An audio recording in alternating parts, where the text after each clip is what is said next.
नमस्कार। मैं सुनीता कथा मंथन में आप सबका स्वागत करती हूँ।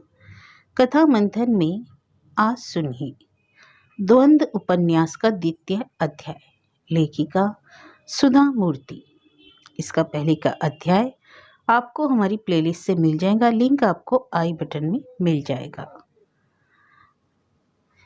त्रिवेदी जी का दिल बहुत बड़ा था। अपने लिए उन्होंने कभी कुछ नहीं किया। अपने से जो बन पड़ा हमेशा वे औरों के लिए ही करते। हर साल धार्मिक संस्थानों, पाठशालाओं, कॉलेजों आदि को मुकेश के नाम पर जाने कितना धन दान में देते रहते। बहुत ही सरल स्वभाव के, दया और दान की भावना उनमें कूट कूट कर भरी हुई थी। मुकेश को भी वे समझाते, मुन्ना, यही दान धर्म आगे तुम्हारी रक्षा करेगा। मैं रहूं ना रहूं तो भी इस सत्कार्य का पालन करना। त्रिवेदी जी की याद आते ही मुकेश की आंखें भीग आती। पता नहीं उनकी हालत कैसी है, किस यातना से गुजर रहे होंगे, उन्हें कितनी पीड़ा हो रही होगी। यदि मेरे पहुंचने तक कुछ हो गया तो सोचकर ही उसका दिल कांप उठता था। बिना किसी यत्न के सहजता से उसने एक हाथ से कंधे पर पड़े जनेऊ को छुआ और दूसरे हाथ से सोने की चैन को पकड़ा। सुमन हमेशा कहती, बेटे डर लगने पर कंधे पर डाले जनेऊ को और गले में डाली चैन को कसकर पकड़कर भगवान का स्मरण करना। माँ गायत्री तुम्हारी रक्षा करेंगी। इस वाक्य में कोई तर्क तो नहीं था, पर ताकत बहुत थी। केवल विश्वास के बलबूते माँ ने यह आदत उसमें डाल दी थी और वह विश्वास हमेशा सच साबित हुआ। मुकेश का मन घूम फिरकर फिर अपने पिताजी पर ही आ रुकता।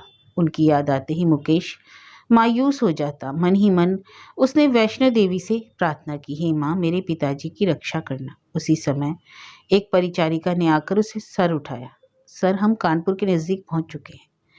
यादों की गुत्थियों को झटककर मुकेश ने अपनी सीट का बेल्ट बांधा। वायुयान नीचे उतरने लगा।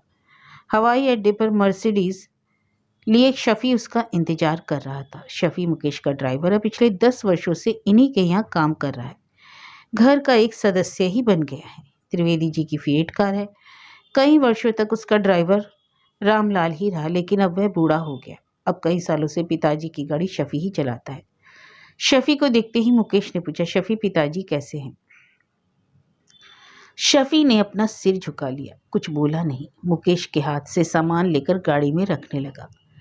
मुकेश का दिल घबराने लगा। ड्राइवर कुछ बोल नहीं रहा तो शक और भी बढ़ने लगा। शफी, पिताजी कैसे हैं? साहब, बड़े साहब आज सुबह 4 बजे, मतलब पिताजी अब नहीं रहे। भारी दिल से मुकेश कार में बैठ गया और उसे जिसका डर था वही हुआ। हमेशा एक दोस्त की तरह स्नेह भरी बातों से उत्साह भरने वाले पिताजी अब नहीं रहे। मुकेश अपनी हर समस्या उन्हें ही तो बताता था। बात अच्छी हो या बुरी, पिताजी से छुपाने की जरूरत नहीं पड़ती। अगर गलती भी हो जाती तो कहते, मुन्ना कोई बात नहीं, जो काम करता है वही तो गलतियां करता है, उसके लिए जी छोटा मत करो। जो राहों पर चलता है वही ठोकरें खाता है, बैठा हुआ नहीं है। गलतियों से ही तो आदमी सीखता है।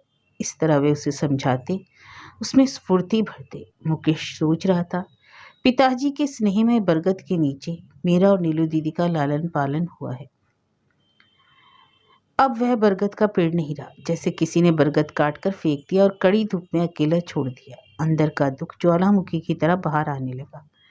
मुकेश उसे रोक ना सका। शफी बता रहा था, कुछ दिन पहले बड़े साहब कोमा में चले गए थे, आखिर तक आईसी वार्ड में रहे थे। आज सुबह 4 बजे चल बसे। मुकेश को माँ की याद आई। माँ साक्षात देवी की तरह दिखती है। गोरा रंग, घुंघराले बाल, अठन्नी जितनी बिंदियां, गले में काले मोतियों का मंगलसूत्र, कानों में हीरे की बालियां, कांच की चूड़ियों से भरा हाथ जिसमें सोने की चूड़ियां भी होती थी। चौड़ी किनारी वाली रंगीन साड़ी पहने वह कोई देवी से कम नहीं लगती थी। अब बेचारी कैसी दिखती होंगी। माँ का चेहरा याद आते ही मुकेश का मन अशांत हो उठा। घर के सामने कार रुकी। मुकेश धीरे से नीचे उतरा। घर के चारों ओर कारें ही कारें दिखाई दे रही थी। लोगों की भीड़ जमा थी। सभी जानी मानी हस्तियां, बड़े बड़े उद्योगपति, धार्मिक तथा शैक्षणिक संस्थानों के अध्यक्ष आए थे। मुकेश के आते ही फुसफुसाहट बंद हो गई। त्रिवेदी जी का पार्थिव शरीर हॉल के बीचों बीच रखा था। मुकेश सीधा गया और पिताजी के पैरों के पास बैठ गया। ऐसा लगता था जैसे त्रिवेदी जी गहरी नींद में सो रहे हैं। दर्द या पीड़ा का कोई चिन्ह उनके मुख पर नहीं था। क्या सचमुच पिताजी नहीं रहे? मुकेश ने पिता का चेहरा फिर से देखा, जैसे उनसे आंखें खोलने की उम्मीद कर रहा हो। तभी किसी ने उसकी पीठ पर हाथ रखा। मुड़ा तो देखा कि नीलम थी। मुन्ना। नीलम मुकेश पर गिर पड़ी। वह काफी दुखी थी, रोए जा रही थी। नीलम दीदी के साथ मुकेश माँ के कमरे में गया। माँ कुर्सी पर बैठी थी। माँ का चेहरा देखने की हिम्मत मुकेश को नहीं हुई। अपने दिल को कड़ा बनाकर उसने माँ को देखा। सूना माथा, हाथों में चूड़ियां नहीं, पैरों में बिछुआ नहीं। माँ की यह हालत देखकर मुकेश ने माँ पुकारकर उसकी गोद में अपना सिर रख दिया। सुबह से माँ जरा भी नहीं रोई। मुन्ना, अब तुम आ गए हो ना? मुकेश को देखने के बाद सुमन के दुख का बांध टूट गया। आंसुओं से मुकेश का सिर भीग गया। उन आंसुओं के गीलेपन से मुकेश ने जाना कि उसने क्या खोया। 28 वर्ष का मुकेश और 30 वर्ष की नीलू माँ की गोद में सिर रखकर बिलक बिलक कर रो रहे थे। त्रिवेदी जी की अंतिम क्रिया मुकेश ने संपन्न की। मुकेश को इन क्रियाक्रमों में जरा भी विश्वास नहीं था, फिर भी उसने सारा कार्य बड़ी श्रद्धा से किया। त्रिवेदी जी के प्रति श्रद्धा सुमन अर्पित करने बहुत से लोग उनके घर आ जा रहे थे। मुकेश हर एक से हाथ जोड़कर बात करता। घर बाहर के व्यवहारों को मुकेश से भी ज़्यादा उसका बहनोई सतीश अच्छी तरह से जानता था। क्रिमिनल लॉयर होने के नाते सतीश बातूनी स्वभाव का था। ससुर जी के साथ आता जाता, इसलिए कई लोगों से उसकी जान पहचान भी थी। किंतु मुकेश का स्वभाव उसके बिल्कुल विपरीत था।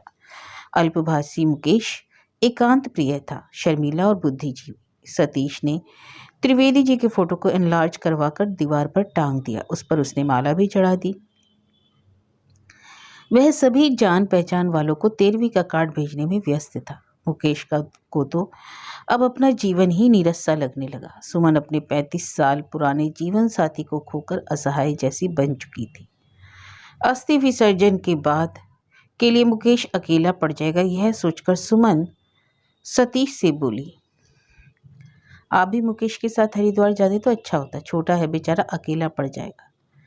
जाने में कोई दिक्कत नहीं है, पर प्रशांत की तबीयत भी तो ठीक नहीं, सतीश ने कहा। प्रशांत उसका इकलौता बेटा था। मुकेश तुरंत बोला, कोई ज़रूरत नहीं माँ, जिया जी को यहीं पर रहकर प्रशांत की देखभाल करने दो, मैं अपना कर्तव्य पूरा करके आऊँगा। विधि किस रूप में किस प्रकार प्रकट होती है कहा नहीं जा सकता। मुकेश जब हरिद्वार जाने की तैयारी कर रहा था, तभी त्रिवेदी जी के दोस्त जोशी जी पधारे। वे एक बड़े वकील भी थे। उम्र में त्रिवेदी जी के बराबर के ही थे, हंसमुख, विनोद प्रिय और बुद्धिमान।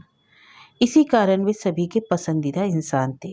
त्रिवेदी जी को उन पर दृढ़ विश्वास था। मुकेश की ओर देखकर जोशी जी बोले, मुन्ना, त्रिवेदी जी ने विल लिखा है, तुम दोनों भाई बहन कब मिलोगे? विल पढ़कर तुम्हें सुनाना है और 1-2 दिन बाद। अंकल, मुन्ना, मुझे इस घर के कुछ कागजात चाहिए, दे सकोगे? अंकल, मैं जाने की जल्दी में हूँ, प्लीज़ आप नीलू दीदी से पूछ लीजिए, वो आपको सब कुछ दे देंगी।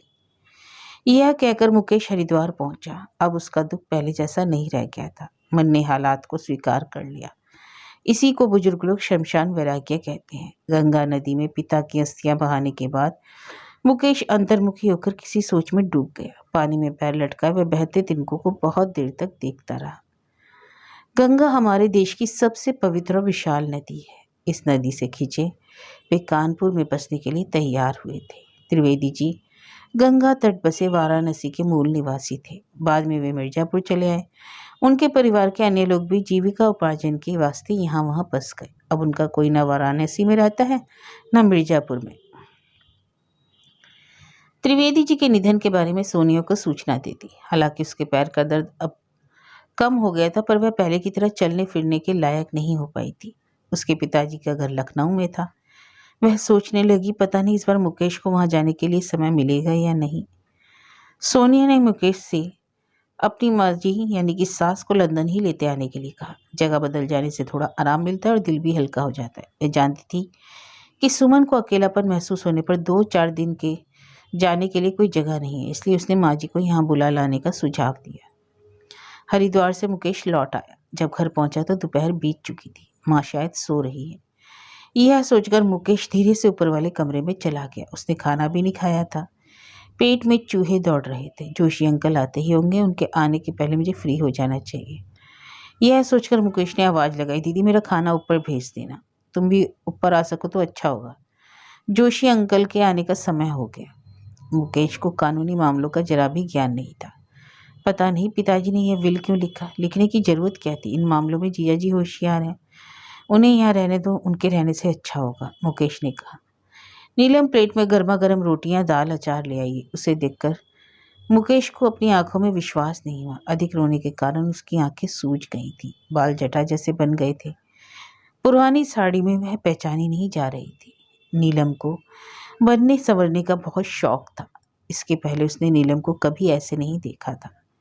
पिताजी की मौत ने क्या उसे इस हद तक झकझोर दिया, या इसके पीछे कोई और कारण है? नीलम ने हरिद्वार के बारे में मुकेश से कुछ नहीं पूछा। उसने बात भी नहीं की, चुपचाप नीचे चली गई। इतने में जोशी जी ऊपर आ गए। उन्होंने पूछा, मुन्ना यात्रा कैसी रही? सब काम ठीक ठाक हो गया? जी अंकल, सब काम हो गया। दीदी ने आपको पेपर्स दिए या नहीं? और कुछ चाहिए? नहीं, उसकी ज़रूरत नहीं पड़ी, मैंने फ़ोन करके उन्हें बता दिया था। त्रिवेदी जी बड़े डिसिप्लिन्ड व्यक्ति थे, सब कुछ व्यवस्थित रखा है, मैंने ही उन कागजात को देखा नहीं था। नीलम और सतीश ऊपर आए।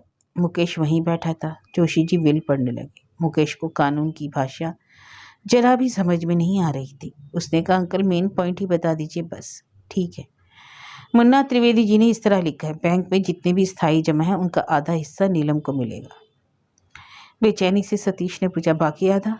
दूसरा आधा है नगद राशि अर्थात कैश, सोने के जेवर, और जिस मकान में अभी रह रहे हैं वह सुमन को मिलेगा। आगे वह जिस किसी को चाहे दे सकती है, यह निर्णय उन पर छोड़ देता हूँ।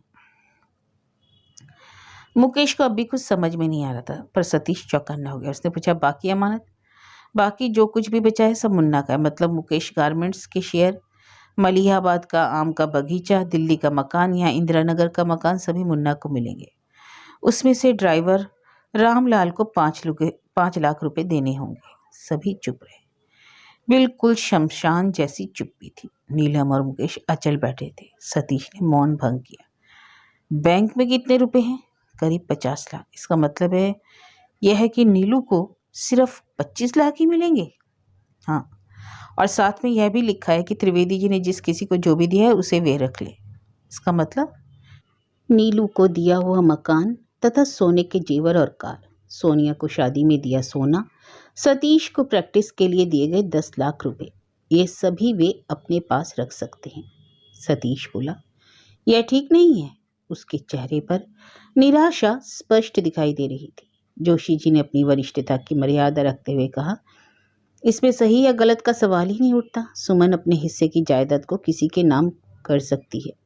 अगर माँ अपनी बेटियों को ही देती है, मुकेश को काफ़ी मिला है, इसलिए सुमन अपना हिस्सा जरूर नीलू के ही नाम लिखेंगी। वो सब तो तब ना हाथ लगेगा जब माँ जी लिख देंगी। हाँ, दिल मिलाकर सतीश ने पूछा, बाकी जायदाद की कीमत, उसकी कीमत क्या होगी? जोशी जी चतुर और बुद्धिमान थे, समय देखकर संभल गए। सतीश बाबू, आप तो सारा कारोबार जानते हैं, आप ही हिसाब लगा लीजिए। करीब 20 करोड़ का तो होगा ही, इससे भी ज़्यादा का हो सकता है। बिजनेस अच्छा चल रहा है, सतीश ने कहा। नीलम ने कुछ नहीं कहा, उसने चुपचाप मुकेश की ओर देखा। अब तक मुकेश चुप बैठे हुए था, उसका खून खौल उठा। पैसे के मामले में नीलम हो या मुकेश, किसी ने भी इस तरह तुच्छ बातें नहीं की थी। मुकेश ने कहा, अंकल पिताजी ने मेरे नाम जो भी लिखा है उसका आधा हिस्सा क्या मैं दीदी के नाम लिख सकता हूँ? तुम्हारी मर्जी है, तुम चाहो तो लिख सकते हो। सतीश, अब तो सब कुछ ठीक हो गया ना? मुकेश ने पूछा। जोशी जी ने परिस्थिति की गंभीरता को पहचान लिया। बोले, आप सभी आराम से बैठकर विचार विमर्श कर लीजिए। कहते हैं ना, पैसा माँ बेटे को भाई भाई को अलग कर देता है। भावना में बहने की बजाय ठंडे दिमाग से सोचकर फैसला करना। सब कुछ पक्का होने के बाद मुझे फ़ोन कर देना। इतना कहकर जोशी जी चले गए। कमरे में सतीश, नीलम व मुकेश रह गए। पिताजी की जायदाद के बंटवारे को लेकर सतीश बेचैन था। नीलम मूक पुतली सी खड़ी थी। जायदाद को लेकर वह ना खुश थी ना उदास। त्रिवेदी जी ने ऐसा क्यों किया? पूरी जायदाद को नीलम और मुकेश में आधा आधा बांटते तो ठीक रहता। यही बात मुकेश को बुरी लगी। सतीश को तो बेहद ही बुरा लग रहा था। इससे दीदी को तकलीफ पहुंच सकती है, ऐसा सोचकर मुकेश घबरा गया। वह नीलम का हाथ पकड़कर बोला, दीदी पिताजी ने ऐसा क्यों किया मैं नहीं जानता। क्या आपके सामने पहले कभी इसका जिक्र उन्होंने किया था? नीलम ने ना सिर हिला दिया। मुकेश ने विल की तारीख देखी। त्रिवेदी जी ने मरने के केवल 1 हफ्ते पहले ही विल लिखवाया था। दीदी, यह कौन सा नया कांड है? तुम्हें जो चाहिए बता दो, हम दोनों रक्त से जुड़े हैं। बचपन से आज तक सुख दुख बांटा है। इस जायदाद की वजह से लड़ाई या मनमुटाव हो ठीक नहीं। मैं तुम्हें आधा दे दूंगा, और भी चाहिए तो बता दो, पर ये चुप्पी मत साधो, जी छोटा मत करो। नीलम फिर भी चुप रही। सतीश ने शांत मगर दृढ़ आवाज में कहा, आधी जायदाद लिखने का तुम्हें कोई अधिकार नहीं है, क्योंकि तुम इसके हकदार हो ही नहीं। क्या मतलब?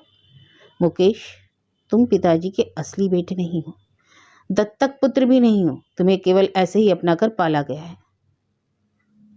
यदि आसमान फटकर नीचे गिरता तो भी शायद मुकेश इतना नहीं घबराता।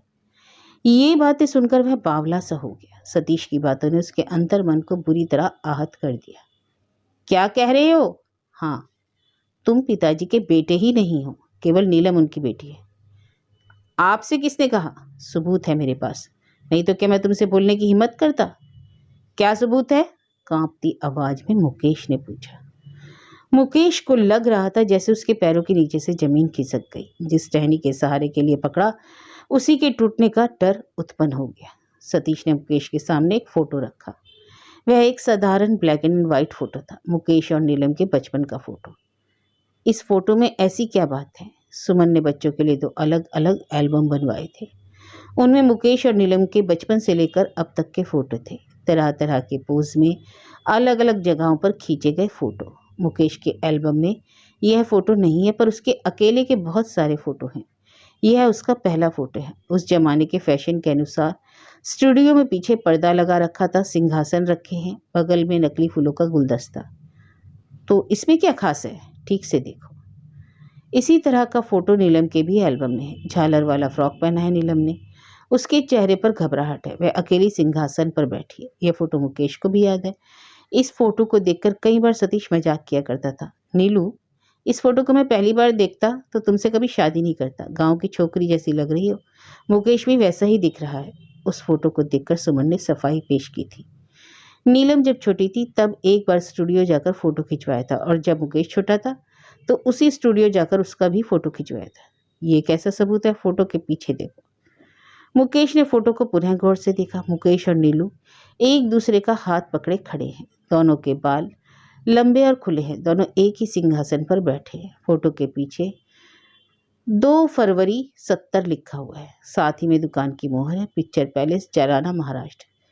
सतीश एक वकील की तरह मुकेश से प्रश्न करने लगा, मुन्ना, नीलू का जन्मदिन कब है? 31 दिसंबर 1967 का आखिरी दिन। और तुम्हारा? नीलू तुमसे कितनी बड़ी है? 2 साल 1 दिन। नए साल का पहला दिन ही मेरा जन्मदिन है, आप सभी जानते हैं। आप लोग मिलकर मेरा और दीदी का जन्मदिन समारोह एक साथ रात में 12 बजे मनाते थे। सिर्फ माँ बुद्ध पूर्णिमा के दिन मेरा जन्मदिन मनाती है, बस। और कुछ पूछना चाहते हैं आप? ऐसे ही कई फोटो दिखाकर मुझे अनाथ साबित करना चाहते हैं? मुकेश का गला भराया। मुन्ना, मैं झूठ नहीं बोल रहा, जो कहता हूँ करके दिखाता हूँ। जरा मेरी बात गौर से सुनो। नीलू की जन्मतिथि है 31/12/67 और तुम्हारी 1/1/70। तुम उससे 2 साल 1 दिन छोटे हो, यह बातें सभी जानते हैं। और इस फोटो के पीछे 2/2/70 की तारीख की लिखा है, अर्थात जब यह फोटो खींचा गया था तब तुम केवल 1 महीना 1 दिन के थे। लॉयर सतीश की आवाज में यह विजय भाव था, जैसे उसने किसी चोर को रंगे हाथों पकड़ लिया। सतीश के तर्क में कोई गलती नहीं थी। मुकेश ने फोटो को फिर देखा। उसमें नीलू और मुकेश बराबर की उम्र के लग रहे थे। एक छोटा बच्चा और 1-2 साल के बच्चे की फोटो की बजाय 2 हम उम्र बच्चे, दोनों करीब 2 साल के बच्चों का फोटो है। सतीश इतने पर भी नहीं रुका, बोला, या फिर ऐसा तो नहीं है कि तुम लोगों की जन्मतिथि ही गलत हो, या तुम दोनों जुड़वा तो नहीं? नीलू का तो बर्थ सर्टिफिकेट है, मगर तुम्हारा? माँ बताती थी कि मुकेश दिल्ली वाले मकान में पैदा हुआ है। इससे ज़्यादा और कुछ नहीं जानता है मुकेश, कांपते स्वर में उसने पूछा। इसके पहले मैंने इस फोटो को देखा ही नहीं। आपको कहाँ से मिला?